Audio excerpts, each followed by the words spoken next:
Bismillahirrahmanirrahim. Assalamualaikum warahmatullahi wabarakatuh. Halo, apa kabar semuanya? Semoga semuanya dalam keadaan sehat ya. Nah, seperti biasa, untuk memulai aktivitas kita akan berdoa. Dimulai dengan lafaz basmalah dan disertai doa bunyi. Bismillahirrahmanirrahim. Raditu billahi robba wa bil islami dina wa bi Muhammadin nabiyya wa rasula.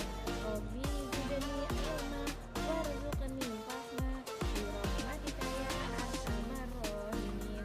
Amin. Semoga bermanfaat dan selamat menyaksikan. Tema 7 Bahasa Indonesia dengan judul Menuliskan Informasi dalam bentuk peta pikiran. Dalam surat Ali Imran ayat 9, Allah berfirman, mereka berdoa, ya Tuhan kami, janganlah Engkau condongkan hati kami kepada kesesatan setelah Engkau berikan petunjuk kepada kami, dan karuniakanlah kepada kami rahmat dari sisi-Mu, sesungguhnya Engkau Maha Pemberi. Adakah yang tahu arti peta pikiran?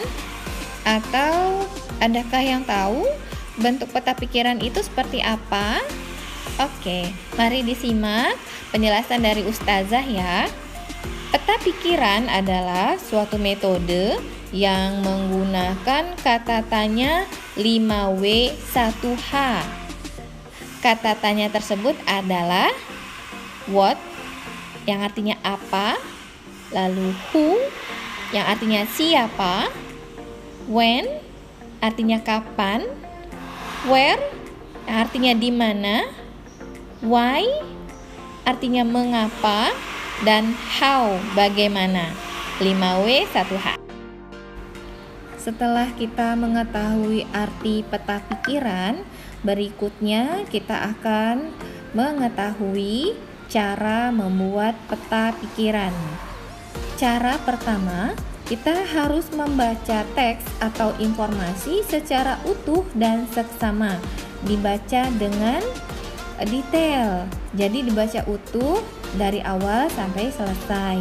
Kedua, kelompokkan isi teks yang menunjukkan jawaban dari kata tanya 5W1H. Nah, bentuk peta pikiran ditunjukkan pada gambar pada layar, di mana ada beberapa kotak, ada yang di tengah, lalu ada yang di atas dan di bawah. Juga ada kanan dan kiri yang terisi dengan ditunjukkan dengan tanda panah. Nah, ini nanti akan diisi dengan masing-masing kata tanya yang tadi yang sudah kita ketahui, yaitu kata tanya 5W1H. Setelah kita mengetahui bagaimana cara membuat peta pikiran, ayo berlatih untuk membuat peta pikiran. Nah, di layar tampak ada teks dengan judul minyak bumi. Yang pertama harus kita baca secara seksama. Mari kita baca bersama. Minyak bumi termasuk sumber daya alam yang terkandung di dalam perut bumi.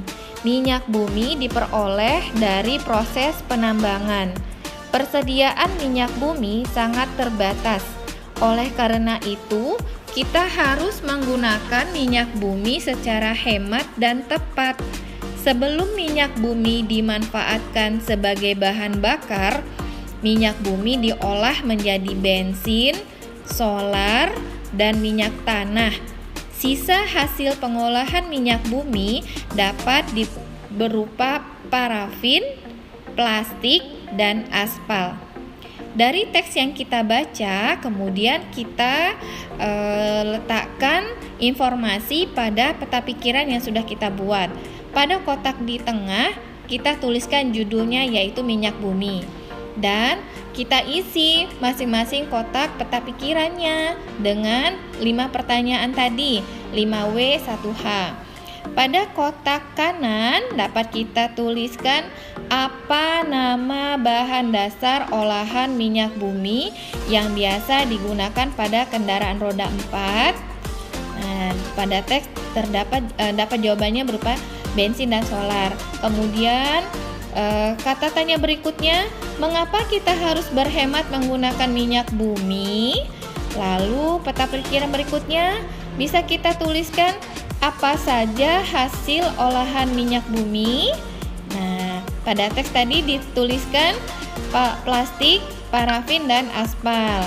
Lalu kotak kiri dapat kita tuliskan kata tanya apa nama bahan bakar olahan dari minyak bumi. Kemudian dari mana asal minyak bumi, dan kotak yang paling atas dapat kita tulis bagaimana cara memperoleh minyak bumi.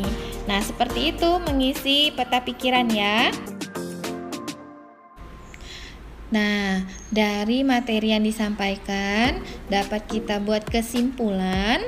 Pertama, untuk mengolah informasi dalam bentuk pikiran dari sebuah informasi atau teks adalah dengan cara membaca teks tersebut secara utuh atau secara keseluruhan dan seksama. Kedua, membuat peta pikiran dengan cara mengelompokkan dari teks yang dibaca merupakan jawaban dari kata tanya. Kata tanya yang kita gunakan yaitu 5W1H.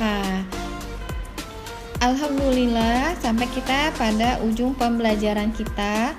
Semoga materi yang Ustazah sampaikan dapat bermanfaat dan memudahkan pembelajaran Ananda di rumah. Pesan Ustazah, laksanakan sholat 5 waktu, doakan kedua orang tua, berlaku jujur, dan selalu bersyukur atas nikmat apapun yang Allah berikan. Kita tutup pembelajaran kita dengan baca hamdalah. Alhamdulillahirabbil alamin, dan doa penutup majelis, subhanakallahumma wa bihamdika asyhadu alla ilaha illa anta astaghfiruka wa atubu ilaik. Wassalamualaikum. Ayo berlatih di rumah. Buatlah sebuah peta pikiran dengan informasi penting dari teks non-fiksi pada buku Bupena 4C halaman 155 dengan judul Masjid Istiqlal dan Gereja Katedral. Tugas dikumpulkan tanggal 2 Maret 2021 di Google Classroom tematik ya. Paling lambat tanggal 2 Maret 2021. Semangat! Semoga dimudahkan.